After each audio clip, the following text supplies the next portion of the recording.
key leader of your team feel like you are the only one driving creativity and innovation? Have you ever sought your team's creative input and received crickets? Creativity and innovation don't happen in environments where people are afraid to fail. If your team avoids risks, it's likely not because they don't have ideas. It may well be because they don't feel safe enough to share them. Let me pause and tell you something I've learned about myself. According to the working genius, I have the genius of discernment. And this genius means I have a gut feeling for how things will or won't work. Unfortunately, the shadow side of this genius is that my natural response to ideas that I feel won't work is a sharp dismissal. Now, I thought I was being honest and communicating efficiently. However, the result of this was that my teams tended not to feel safe enough to bring new ideas to me. I had no idea that the reason my teams were not innovative was me. Let's make this personal for you. When was the last time someone on your team brought you a new idea? More importantly, what did you do? Did you explore it? Did you challenge it in a supporting and constructive way? Or did you dismiss it because things are fine as they are?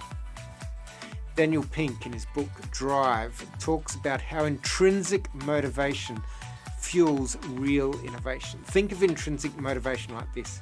If I ask my child to clean their room and tell them they can't use screens, or even if I offered to pay them, this is extrinsic motivation. It works, but both the carrot, the pay, and the stick, lack of screen time, are external motivations. And from experience, they might do a good job or they might not. However, recently I came home from some meetings and one of my daughters had cleaned her room, the dining room, and the kitchen, and she had done a stellar job. I was blown away. I went and asked why.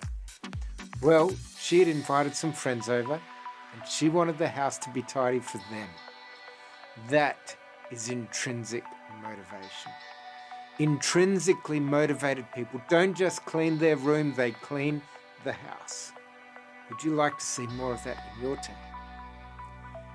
If you want to develop a team that is intrinsically motivated, leading to great clarity, great creativity and innovation, you need to start with psychological safety. If people don't feel safe to experiment, those drivers disappear. A McKinsey study from 21 backs this up. Teams with strong psychological safety are more likely to innovate and improve continuously. So what's one thing you can do today to make innovation safer in your team? Do you need to build trust within your team? Do you need your team to become more comfortable with failure? Maybe it is asking a tricky question at your next meeting and sitting in silence until someone answers, and positively reinforcing the boldness and courage when they do. Whatever it is, start small, but start.